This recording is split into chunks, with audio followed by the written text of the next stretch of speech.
After the housing crisis, thousands of homeowners are still waiting to feel the recovery. It's been a full year since Cuyahoga County launched a plan, but is it working?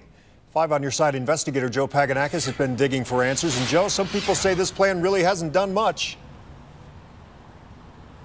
Well, experts say that there are too many neighborhoods in terrible shape and that the funding must be found to give Cuyahoga County's housing plan the chance to succeed.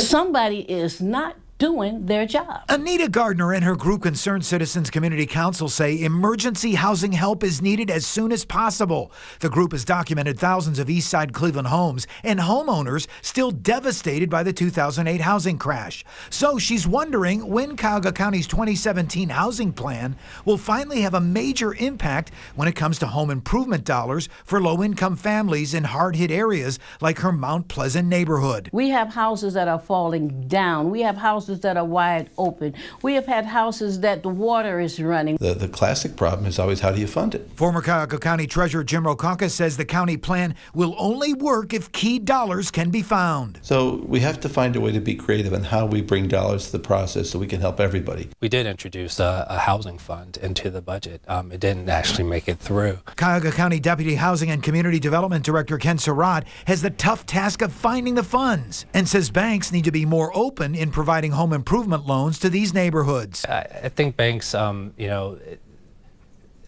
they to blame for some of the challenges that we have? Yes. Meanwhile, Rokaka says state funding will also be needed to help neighborhoods that are still in need. I think the state can play a critical role, and they're sitting on a $2.6 billion rainy day fund. Well, I think it's raining in a lot of these communities, and they need to release some of those funds. We're not asking for much. We're asking for what we pay taxes for. That's all we're asking for.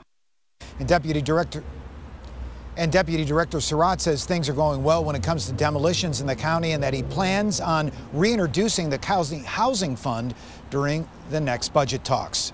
Reporting live here in Cleveland, I'm 5 on Your Side investigator Joe Paganakis.